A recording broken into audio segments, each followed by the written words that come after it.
Good afternoon, everyone. Thank you for coming to Lunch with Books today. As usual, please turn off your ringers on your phones. If you're not on our email list and would like to be, there's a box right over here and slips of paper. You can just fill that out, pop it in the box, and we'll get you added to our email list. Next Tuesday, the 16th, we're going to do another Bloomsday celebration. It's Lunch with Bloom, our third annual Bloomsday, a celebration of all things James Joyce. Attendees are encouraged to wear period dress, 1904-ish, or to dress like a character from any of Joyce's books.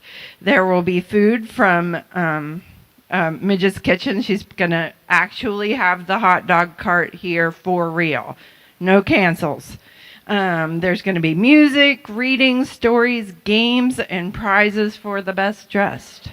We will also be joined for a conversation from Paris, France, via Zoom at 12:30 by Joyce scholar Vicky Mahaffey, English professor, I hope I didn't butcher her name, English professor at the University of Illinois and author of The Joyce of Everyday Life, which celebrates the power of language to preserve and multiply lived experiences across time and space.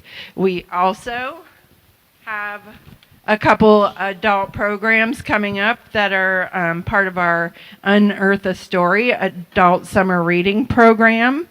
Tomorrow we have Unearth Calm in Chaos. It's a grounding program with yoga expert Lindsay Schooler.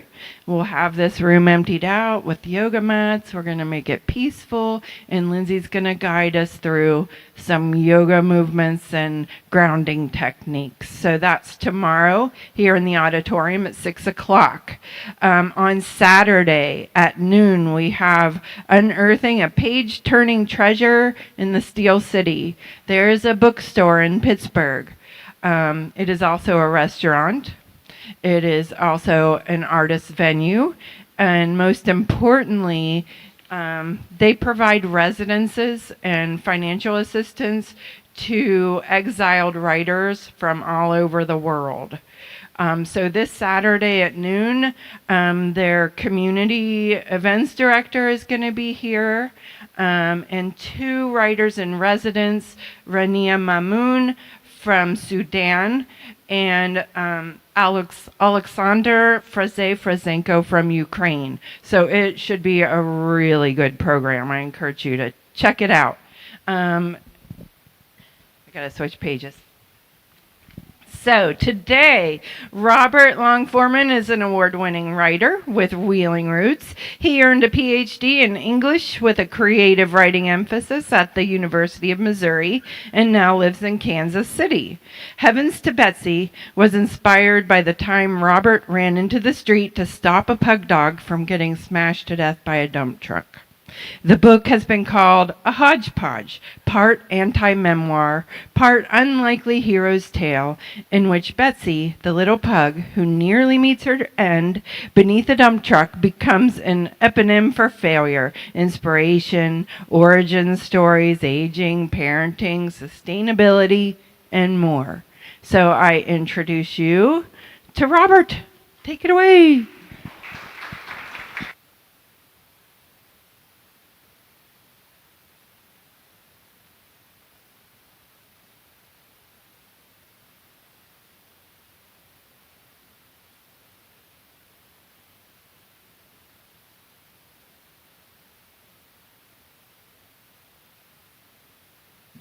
Is it working now? Oh, it sounds like it is. Is this okay? Can you hear me? Okay.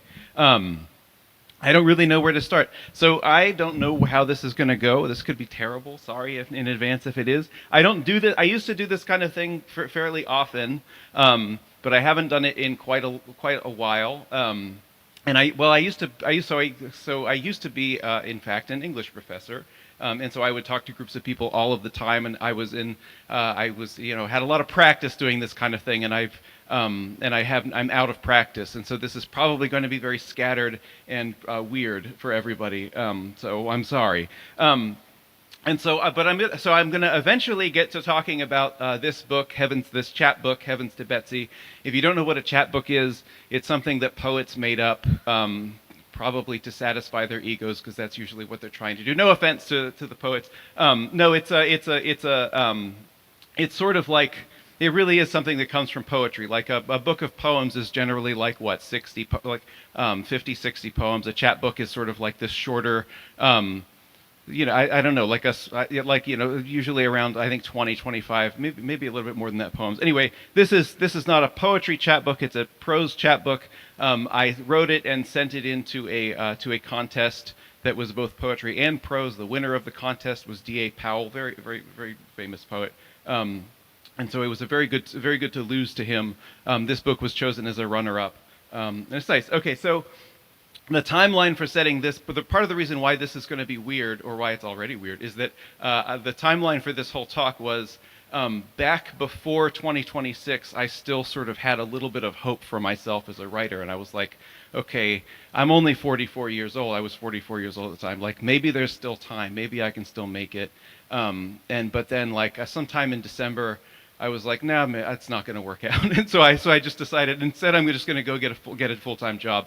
And I did. And I now am a learning content editor at the International Association for Assessing Officers. My goal in life now is to kind of just stay there long enough that I become part of the furniture and just sort of disappear, and nobody even notices I'm there anymore. And then that'll be the rest of my life. I was going to cancel this, but then I didn't. And so I just was like, I guess I'm coming. And so I'm coming back out of retirement. So something I did to prepare for this, and the thing about a talk like this is that I'm not much of a lecturer. I can sort of just go on for an hour if you'd like, but I'm much better at sort of having conversations, responding to questions, that sort of thing. So I encourage anyone who feels like saying anything or asking a question to not wait till the end. Just raise your hand and say something. I like being interrupted. But I made a list of things. I'm here to talk about this book primarily.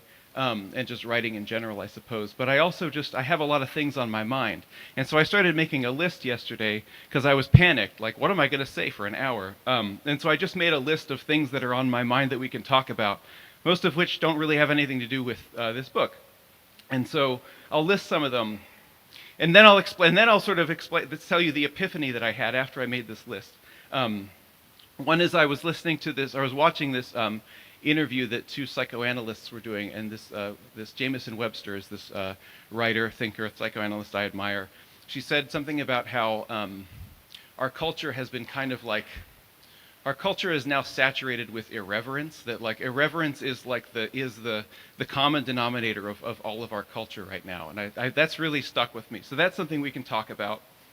We can talk about generative artificial intelligence, something that's been on my mind a lot. I used to write blog posts for this. That has nothing to do with this, but it's just if you feel like talking about it, we can. I used to write, I have done some ghostwriting. I used to ghostwrite articles for a guy who sort of made his living advising people on how to use AI and has been doing it for years, and is very enthusiastic about it. I also recently, so I have the primary job that I'm disappearing into, and then I have a side gig because I just want to work all the time, and that's all I ever want to do anymore.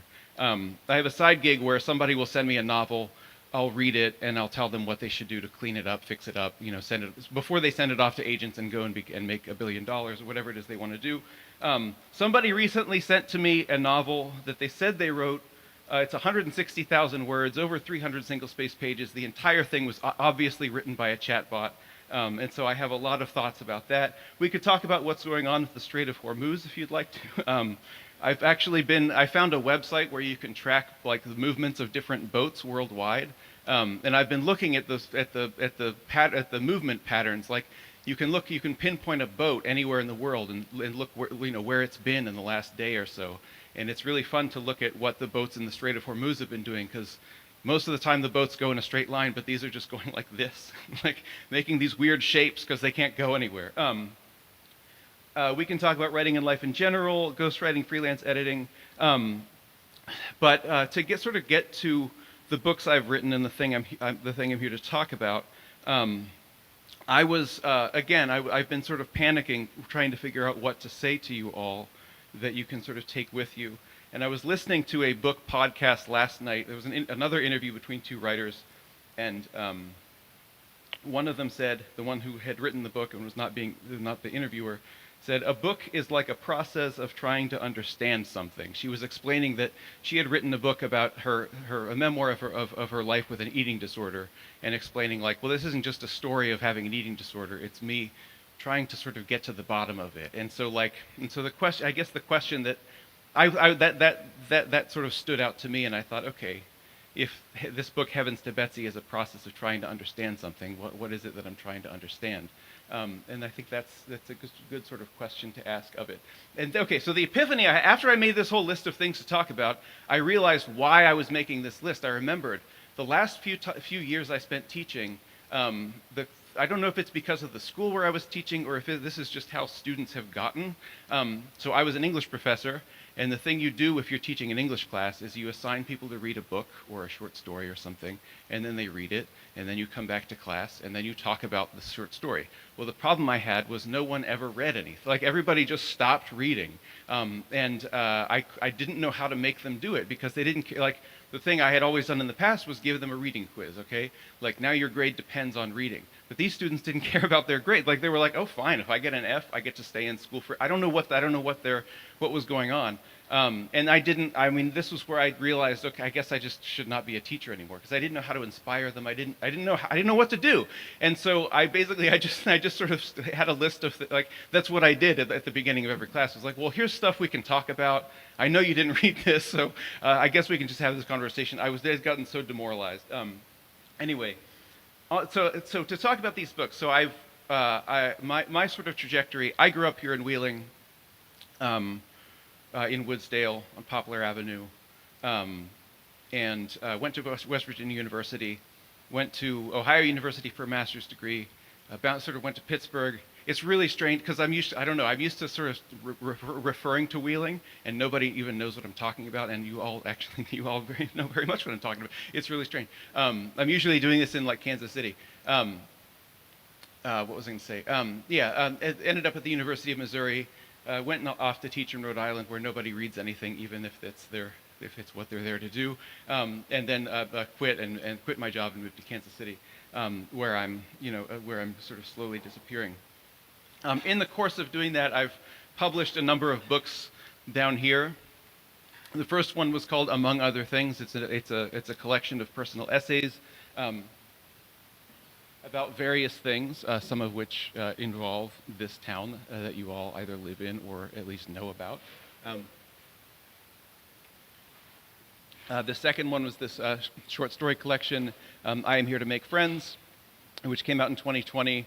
The novel Weird Pig also came. It was a great time to publish books, because the way you promote books, if you publish them with small presses like university presses, they don't have like big publicity campaigns, and so the thing to do is to go to bookstores and read from them and sell the books, go to libraries. March 2020 was a really bad time to do that, and that's when the first of those books came out, and the next one was like 5 months later, and so it was just one of the many things that just got crushed by the COVID pandemic. Since then I've published 2 chapbooks. One is called Beaver Fever. And part of the reason I'm telling you about this is to warn you about this, because some of them have really racy stuff in them. So the safe ones are Heavens to Betsy, and Among Other Things, or maybe I Am Here to Make Friends. Weird Pig. What I did when I wrote Weird Pig was I was like, I want to write this novel, but I want to alienate everyone who reads it. And so I basically, like, the third page has like the most disgusting thing I could think of to put in it. And so I'm just warning you, like, so you don't get mad. And Beaver Fever is a short story published in Appalachia. It's got some racy stuff in it, but it does take place unofficially. And I never name Wheeling in it, I don't think. Maybe I do, I don't remember. But it takes place in Wheeling. Heavens to Betsy it's a safe one, and so that's what I'm here to talk about. Do you want to come up here, Rose? You don't have to. This is my daughter, Rose. She's sort of like one of the stars of the chapbook Heavens to Betsy.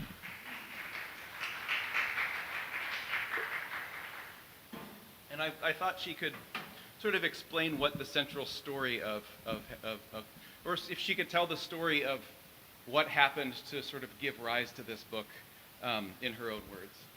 So I was going to my friend's house. We were picking her up. We were gonna have a play date, and her dog was on a harness attached to like a support beam on the porch, and there was a dump truck coming by, and I guess she just got really excited because she ran into the street, she broke her harness and ran into the street, and my dad ran after her, and he grabbed her, and yeah, he saved her life. Yeah, thank you so much, Rose.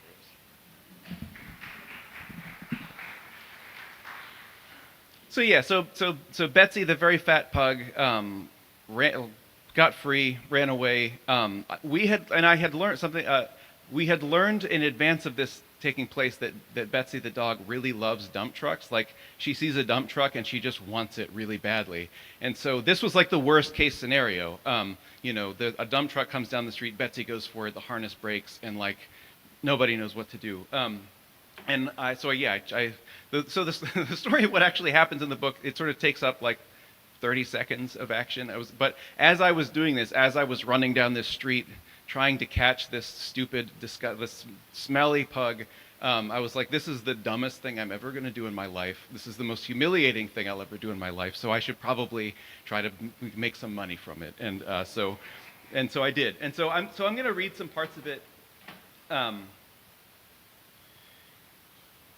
And I don't know. I haven't talked. I tried to when the book came out, when the chat book came out.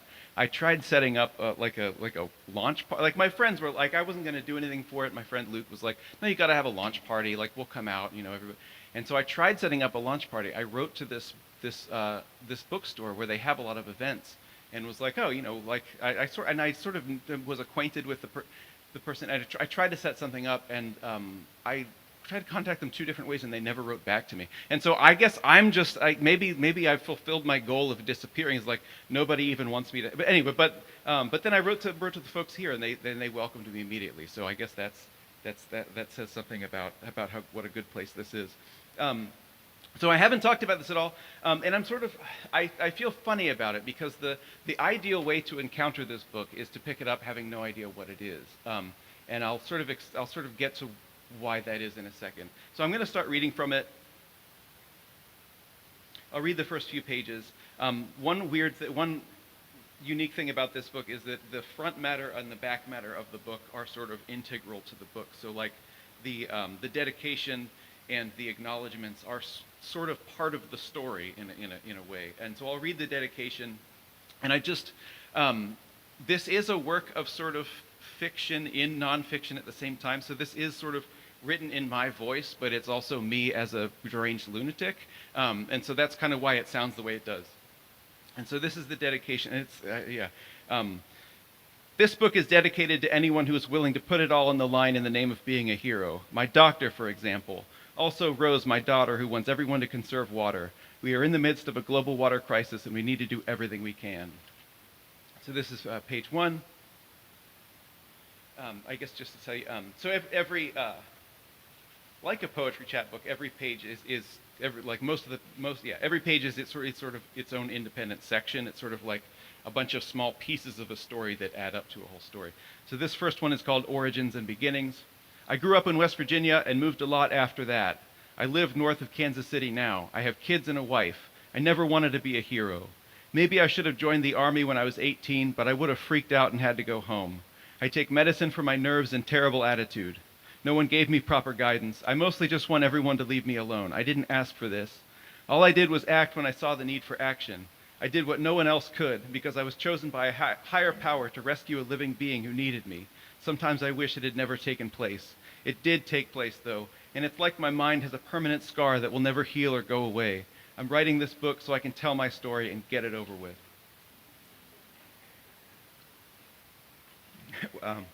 This is What is a Hero?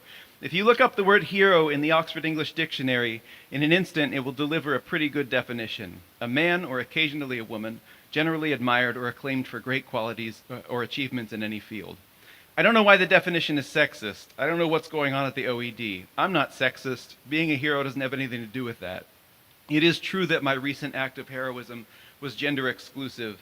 I am a man and I'm the only one who saved the life I saved. But that's because I was the only one there who could have done it. Next page. Betsy. Betsy is a pug, which is a kind of dog.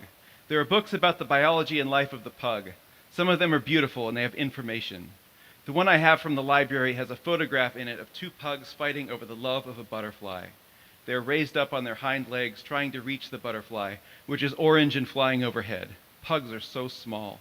They have 18 muscles that move their ears. They can hear in every direction. Nothing escapes their attention. That means they know when a dump truck is moving up the street and coming their way. That is not always a good thing. Dump trucks.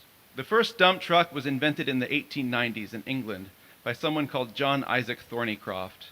He had to find a way to haul away his trash. He said, "Whatever shall I, John Thornycroft, do with all of this junk?" For me, right now, I have to ask myself a question about how I should proceed, because I started writing this thing as a joke, and I'm not sure it's still such a joke anymore. When I took this project up, my goal was to make something stupid that would make people angry. In greater detail, my plan was to write and self-publish a book called Heavens to Betsy and put a fake name on it.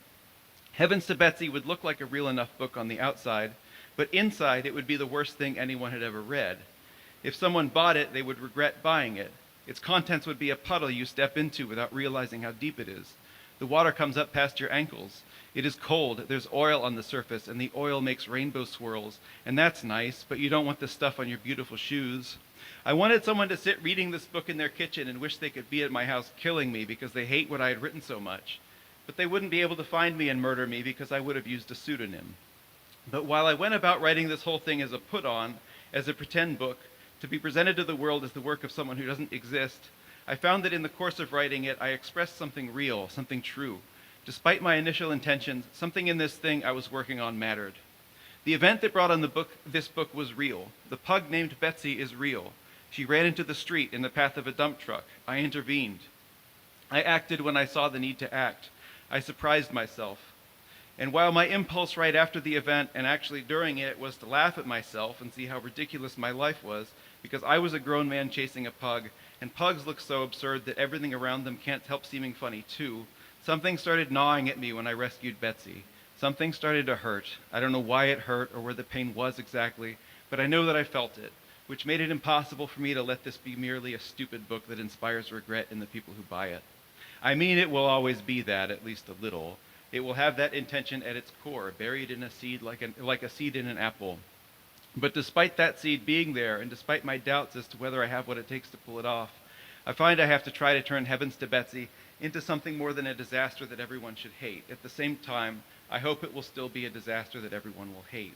And so that's the kind of tension at the center of this book, is that I very genuinely, this is a book. I started writing this sort of after I'd already kind of given up, trying to write good things, and I was like, well, I'm just going to write terrible things on purpose from now on because that's more fun. But what happened soon after I got started doing that was I sort of stumbled onto something that was actually true, that actually meant something, and I realized okay, now I have to actually try to make this into something. And so anyway, that is like the sort of tension that if there's one of the many tensions that kind of animates the entire text.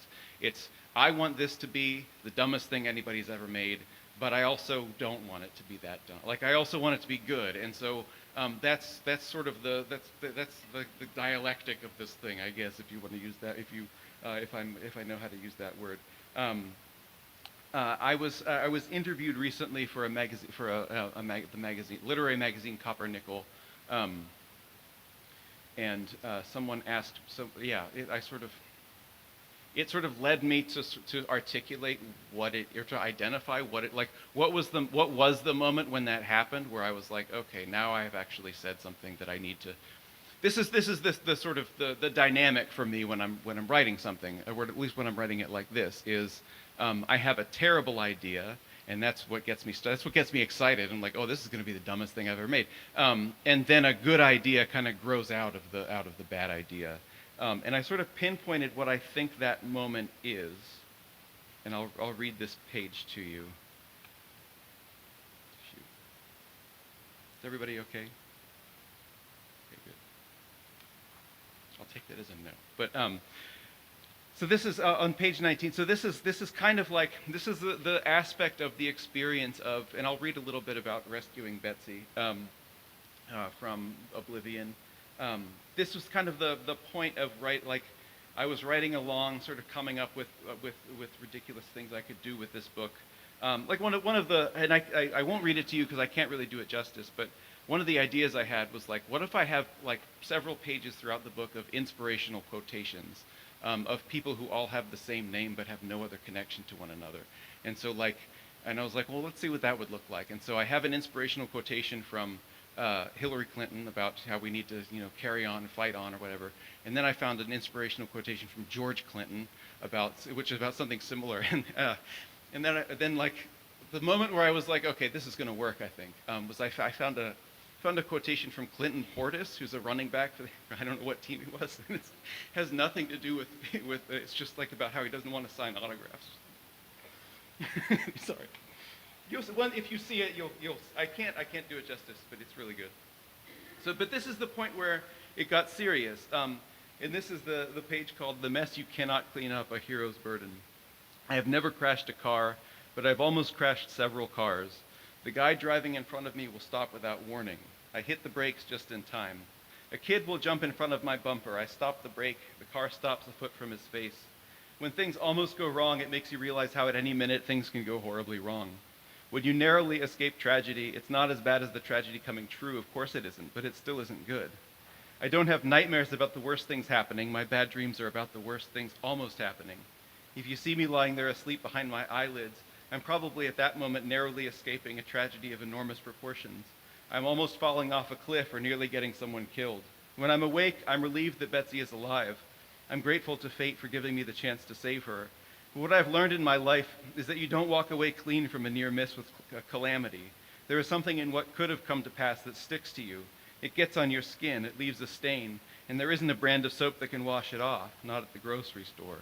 I mean, that sort of is the anxiety that I think actually sort of led me to read the book. The whole time I'm telling myself, oh, I'm just going to write the dumbest book in the world. It's sort of like, I think it's honestly like how I have to trick myself into trying to write something genuine. And this is something that ever since my writing is sort of my way of thinking, because I just constantly am thinking in circles about how terrible I am and how I shouldn't exist and stuff. And it's not until I'm writing down that I get out of that cycle and I actually have coherent thoughts. So it was when I wrote that down that I realized that's one of the problems of life. Is like it's great when you almost crash your car and it doesn't happen, but then that feeling of like, oh my God, I almost crashed my car, I almost killed that guy with my car, or my daughter. There was this time we were at PNC Park visiting here one time. Excuse me. It was the visit when we discovered that our daughter Mariah, who's Rose's sister, really likes popcorn, because we stayed for all 9 innings. She spent all 9 innings just shoveling popcorn in her mouth. She finished like a bucket and a half of popcorn. It was the most, and she was like 2 years old. She probably wasn't even old enough to eat popcorn. But there was a point where, they have there's parts of PNC. You've all been there. There are parts of PNC Park where there's railings and you can kind of look down, several stories down, and I was with her. She didn't almost fall off the thing, but she wanted to jump off the side and she didn't realize that because she was too young to realize if she went down there, she would not survive. And it was just and ever since then, 3 times a day, I have this vision of, oh my God, what if she'd actually done? I think this problem is parents know what I'm talking about. Just the notion that you can envision the bad thing happening is almost as bad as the bad thing happening. It's not almost as bad, but it's still bad. It still bothers me a lot. I'll read this page called Compost, because it sort of expresses more about how this book came together and my theory of writing things. Every book should be about something. When I started writing this one, when I was in the middle of writing it, and even when I reached the end, it wasn't about anything, not really. I wrote it so I could have a good time writing it. I guess that was what it was about. All the stuff about being a hero was in it, but that was more of a joke than anything else. And I really was having a good time. Writing is fun when you don't care if you're doing a good job. Heavens to Betsy became something like a compost bin. There was some stuff going on around me in the weeks while I spent working on it.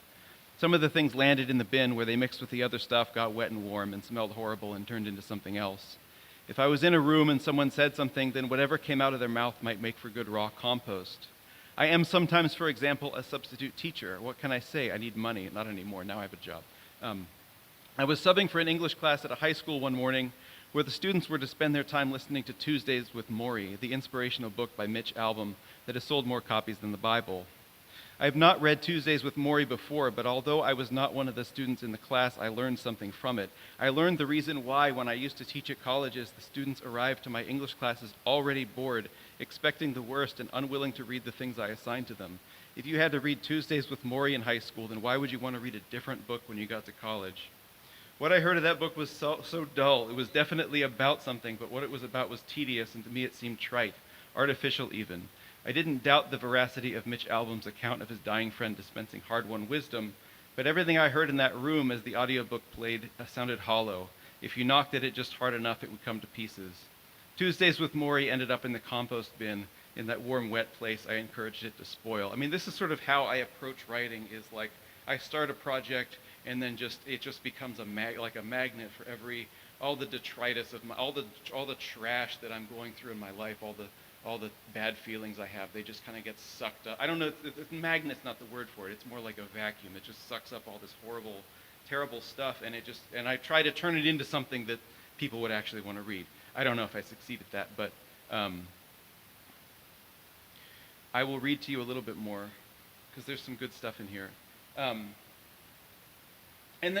anyway, Heavens to Betsy is about a lot of different things. It's about heroism. It's about dogs. It's about how I don't like pugs very much. Sorry, I know people love pugs. I think they're disgusting. Though I did put my life on the line to save one. It's about the global water crisis. It's about metamorphosis, and I'm sorry if you like Tuesdays with Morrie. Maybe the whole thing is good. The parts I heard weren't very good at all. And I'll read some. I'll read sort of the beginning and the actual story of how I saved Betsy sort of recurs throughout the book. The whole thing is kind of patterned together. I don't know if you're familiar. If you get nothing else from this, and you may get nothing else from this, I'll tell you about the concept of a braided essay. I don't like anything basically, and I don't like the concept of a braided essay. I think it's too schematic. If you want to write a braided essay, what you do is you sort of you take what you're writing and you break it up into sections. So let's say you want to write an essay about the time you got hit by a car, but then you also want to write about the city of Wheeling and what it's like to be from the city of Wheeling. But then you also want to write about the history of Wheeling and the indigenous people who once lived here, and Fort Henry and all these things. So what you might do is you write a few paragraphs about the time you got hit by a car, then you write a few paragraphs about the history of Wheeling, and then you write a few paragraphs about modern Wheeling, and then you just kind of pattern them together like this. The problem that I have with it is that a lot of people think well, if I just braid all these things together, then I'll come up with something great. They kind of expect the structure of the thing to do the work for them, and the writing often isn't very good. But that's sort of how this thing operates. Is like the writing of the material that actually went into this book went a lot faster than the actual arrangement of things, because it becomes this sort of like you have the timing has to be exactly right. So so I give you two sort of short sections about so I break up the actual saving of Betsy. That story is broken up into 7 parts. That's stretch, which is meant to be funny because the whole thing took 30 seconds and was such a non-event. Like, why would you write a book about it? But you have to. So they're sort of stretched out across. So the first one is on page 5. And the first section of that, the last one is at almost the last page. You have to figure out what do I put in all these parts. So I'll read some of this. The story of how I saved Betsy's life, part 1.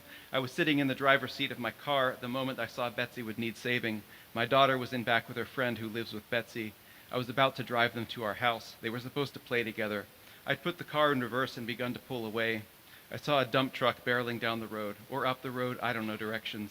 That's not completely true, I guess. I know left, right, straight, and behind. The road in front of Betsy's house is a busy one. There's not a constant stream of cars, but it's rural enough that people go fast when they're not supposed to. Betsy is in the yard a lot of the time, with my daughter's friend's grandfather sitting beside her. She is on a leash at all times, which is firmly anchored to porch furniture. The leash was attached that day to a harness she wore around her whole fat body. The dump truck was loud. It went fast. I saw Betsy run at the dump truck from her porch. The anchor held. It was strong. The harness was not strong. It broke. She got loose. She tore across the yard. She ran at the street into the path of an oncoming dump truck. And then there's this whole section about summer I spent stuck on an island. And and then the second part. I will never forget what the moment was like when Betsy ran out and the dump truck was coming. I sat in the car watching what was going on. I remember thinking, somebody ought to help that dog. There really should be someone who does something about this. Maybe one of the girls in the back seat said something. I don't remember. I thought, wait a minute, I guess I'm the guy. I'm the one who has to do something. And that became even more true when I saw my daughter's friend's grandfather, Betsy's best friend, get up and run across the yard. He lost his shoe. It went flying. He wasn't fast enough to catch Betsy. Betsy is fat, but she can be fast. Dogs are like that. I was still sitting there watching. Where's my page?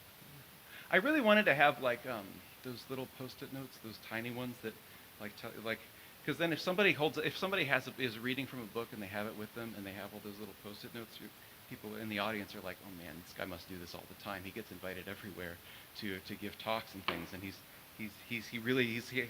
has such an active mind. He has to help. He has to have these little post-it notes to keep track of things. I really wanted to present myself that way, but I couldn't find any at my mom's house. The story of how I saved Betsy's life, part 3. I don't know how old the grandfather is. I mean Betsy's friend, the man who sits beside her on the porch. He must be somewhere between 61 and 90. If I had to give a range, I mean. He's definitely closer to 61 than 90, though, a lot closer. He ran after Betsy when she got loose, but he wasn't fast. Almost no one in the world is truly fast, so it's fine. But I admired his initiative. He didn't hesitate to spring into action. It was unreal. He ran after her. His shoe came off. It flew to the side. I think it was actually a slipper. That was when I knew it was up to me to do what would have to be done. The dump truck stopped right before it would have hit Betsy, so she didn't die right then. But as soon as the dump truck stopped, she ran ahead of it down the street. More cars were coming. This wasn't over. I opened the car door. It was time for me to move as fast as I could. And I'll read the last part of, and I'll skip to the last part of the story. This is why it's hard to read from this book, because it's all in like, it's all in like these just, yeah, anyway, it's all in these separate sections that are sort of like patterned together and sort of speak to one another. So this is I'll read the last part because I thought it was good. I got back, so that after I've saved Betsy, I've taken Betsy into the house. She's run off to go get a tree, even though she doesn't need one because she's enormous. But this is part 7 of the story of how I saved Betsy's life. I got back in the car. My daughter's friend said that while I was out there saving Betsy, laying my life on the line for that unforgettable pug, throwing myself to the ground like a desperate maniac, my daughter watched the whole thing and laughed at me. She's laughing at me now. While I was proving my worth as a man, she was in the car's back seat, having the time of her life. She thought my unhesitating self-sacrifice was funny. She said so. The way I dove for Betsy was simply a riot to her, simply priceless. I said I couldn't believe what I was hearing, and guess what? She laughed at me more. We drove away. She rolled down her window. I asked why she did that, and she said it was because now I smelled like Betsy. I smelled like an oily dog who has oil oozing out of her fur, because that's what dogs are like unless they were bathed 10 seconds ago. It takes a dog no more than 1 minute after a bath to once again smell like a dog. Betsy doesn't really smell bad. She just smells like a dog. But because I grabbed her, I smelled like one too. Even my shirt smelled like her. When I got home, I had to change it. There's one other part of the book that I like that I should talk about, that I should tell you about, because it's arguably the most important part. In addition to telling the true story of saving the life of this ungrateful animal, and in addition to talking about Odysseus and other heroes, in literature, there's a chapter on parasites because dogs get parasites. There's more stuff about the global water crisis, which is a real thing that Rose has been very concerned about, and for good reason.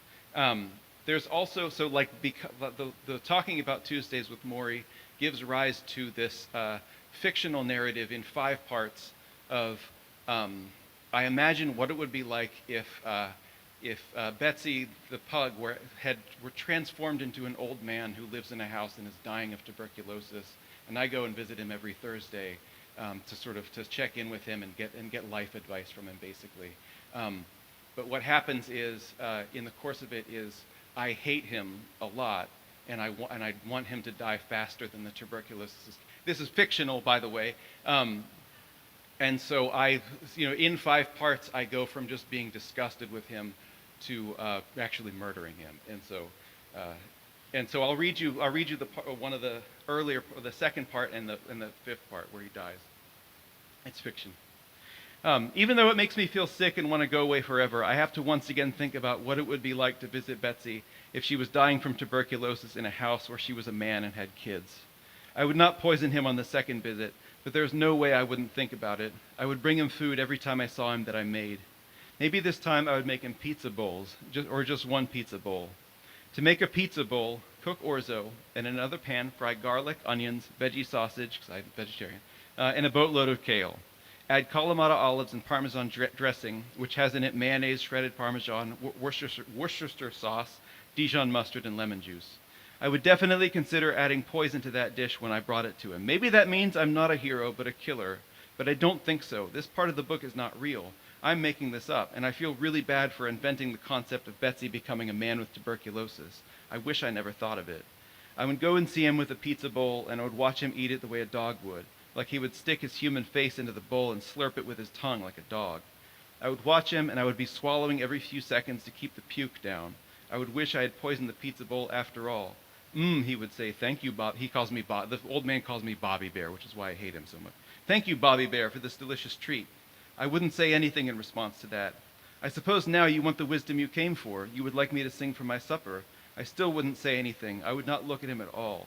Here is your wisdom for today, he would say. I know what you truly think of me. I know you consider me disgusting. No, it's all right. Don't go. I accept it. I accept you. I would say, I don't accept you. I know that, Betsy would say. That's what I'm saying. It's obvious you don't like me. I can tell you're always trying not to throw up when you're here.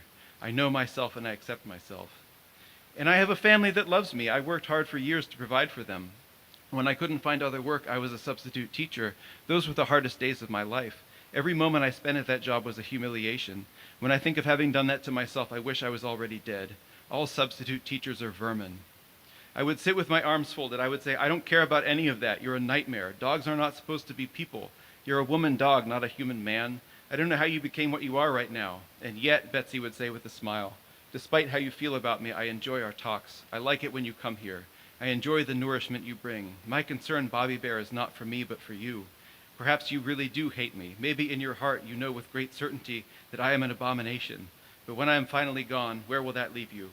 When you no longer have me to hate, what then? Bobby Bear, I ask you, when this is all over, how do you intend to save yourself?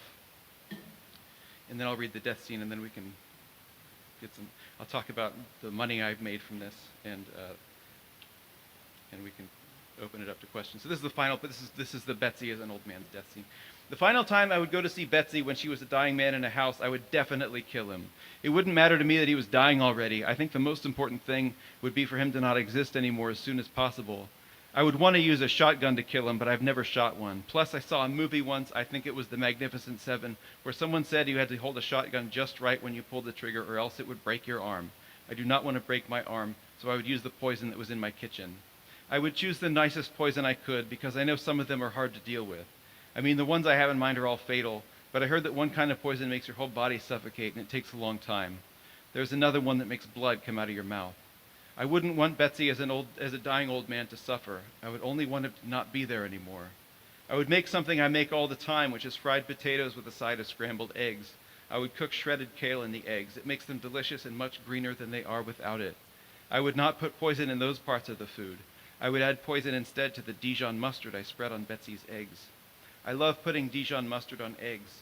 I didn't do it until recently, and I don't remember what made me want to, but once I tried it, I found it was a delicious combination I had overlooked my whole life. The poison would be in the mustard. I would bring the eggs, potatoes, and mustard to Betsy, and because she still had the soul of a dog, despite having an old man's appearance, she would not hesitate to scarf down all that food making the glop glopping sounds that dogs make when they eat. She would use her tongue like it was a spoon. I would sit there and try not to throw up as usual, and then I would watch as she slumped forward and drool came spilling from between her lips. Finally, she would be dead. I would say, "Call me Bobby Bear now, you son of a bitch."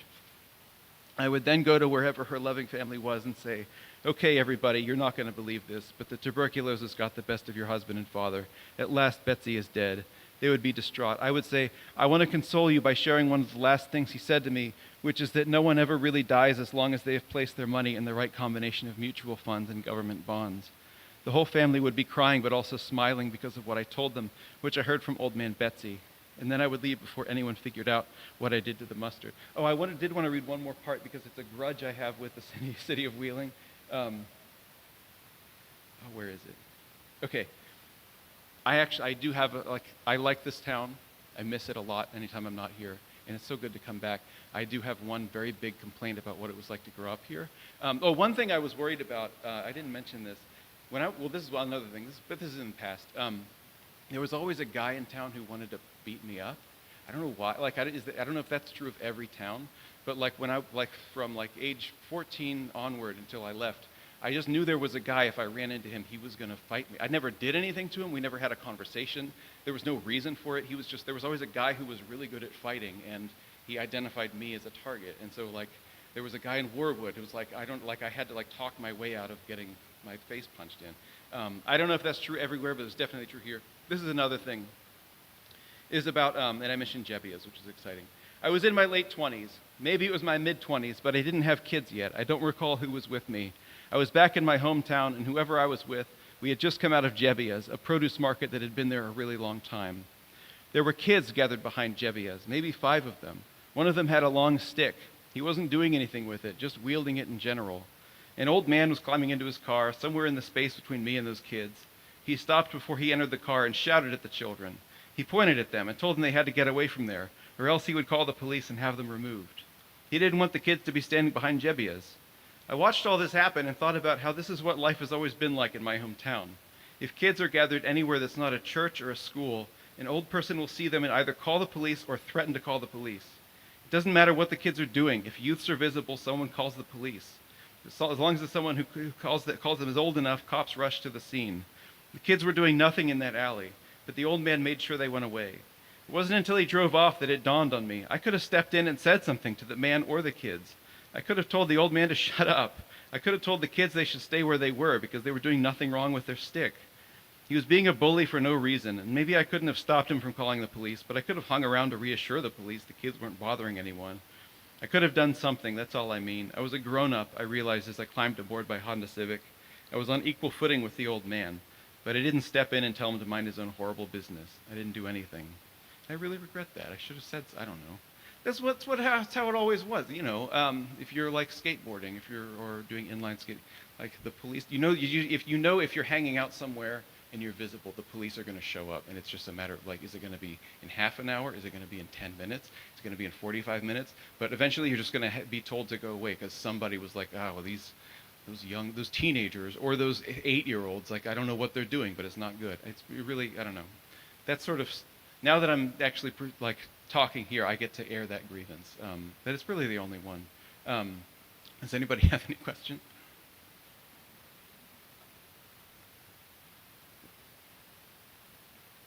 Yes.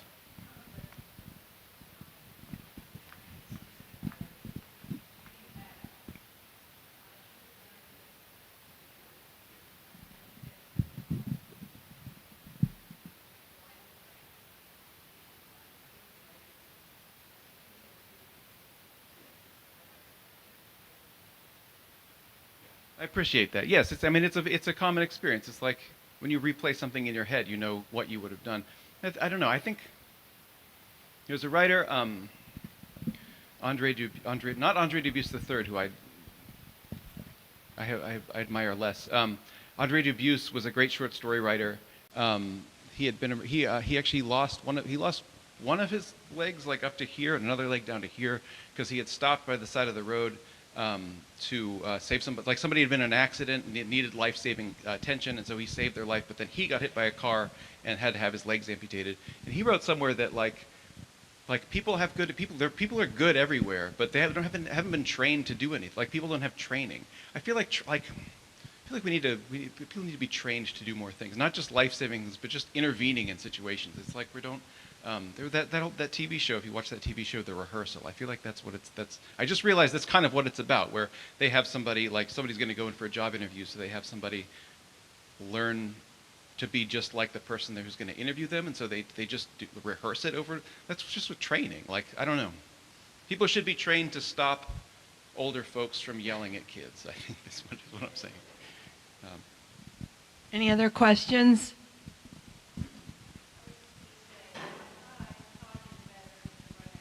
Into the street after a dog, but I'm glad in this case he didn't listen. Yeah.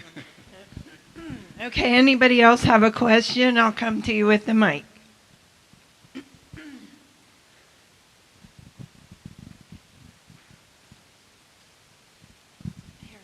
Oh, I really enjoyed the way you write, and I think I would enjoy reading a lot of it.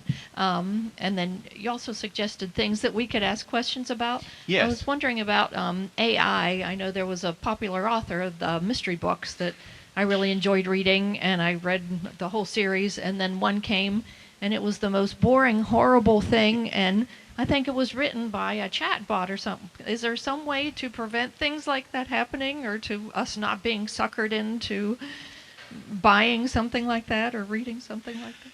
I don't know, and I think it really is. I think it's like one of the big ethical problems of our time. I think is. I mean, so I've been thinking about this a lot, and I've been talking to my people I work with about it a lot, because I work someplace that I have a friend who works in advertising, and she said that her company has stipulated like 25% of her work has to use AI. I don't know how she does. She says she does it, and I don't know how that works at all, or how you measure it really. It's sort of completely new to. I thought it was completely new to our company. It's part of our like strategic plan. Is like we need to figure out how to use AI in tax assessment. I don't know what it is. What I've realized since I started is that while the grunts, the people sort of at the lower levels of the company don't really use AI. I shouldn't publicly indict my bosses. Like there are people at organizations, not even necessarily ours, who are using AI for too many things. I've realized that like it's sort of just across, like the reason why they're building all these data centers is because so many people in their professional lives, if they get an email, they just tell ChatGPT to summarize it for them. If they send an email, they're like, oh, write this email for me.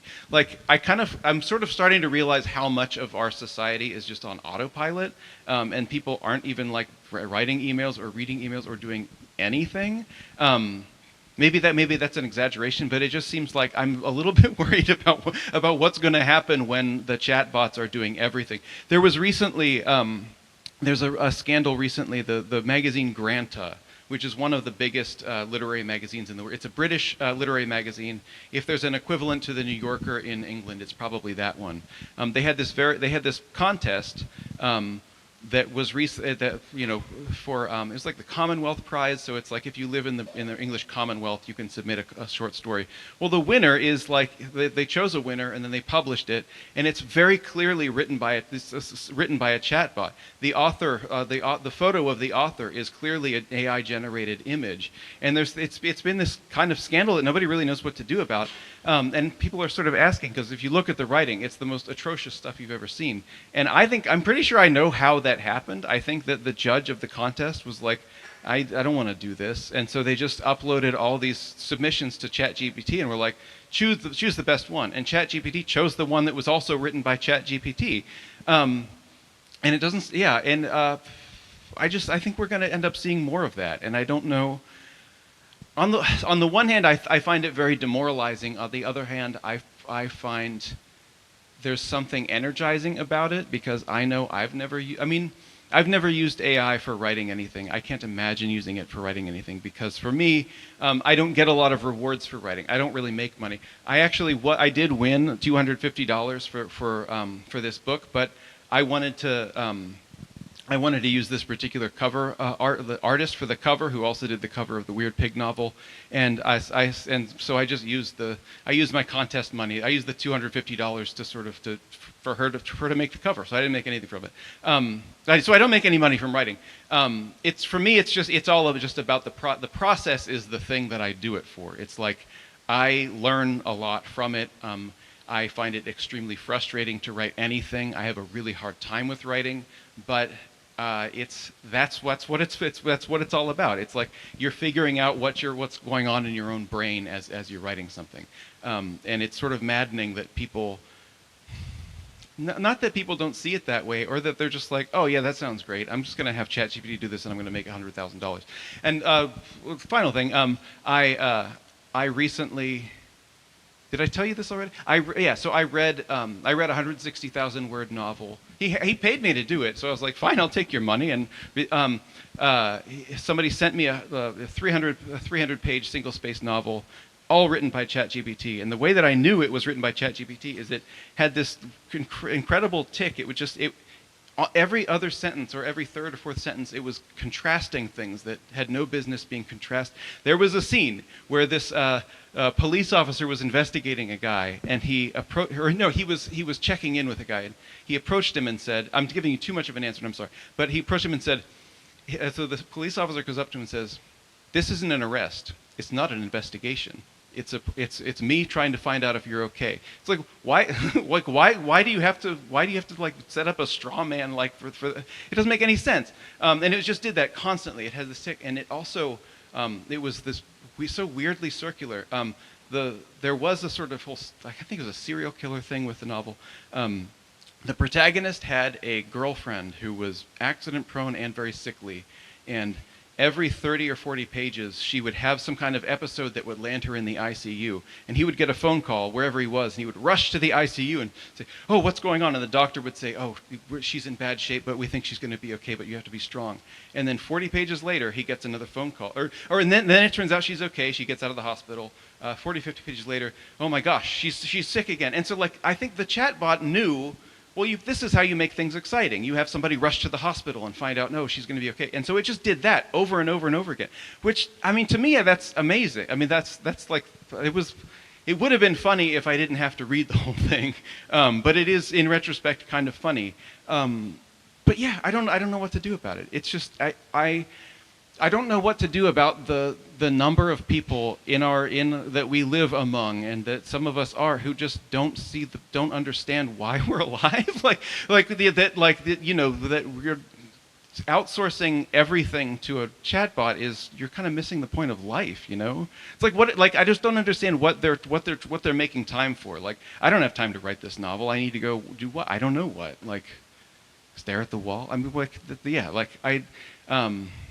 yeah, I don't know. This bothers me a lot, and I think about it all the time, and I don't know what to do. And there's nothing we can do about it, so we just have to watch and see what's going to happen, I guess. One more quick question we could do. If anybody has one, let me know. Raise your hand. All right. Well, Robert has some books up on the front table for sale. The larger books are $20. The smaller books are $10. And I'm heading up there right now to help with the book sales. So thank you for coming. Thank you, Robert.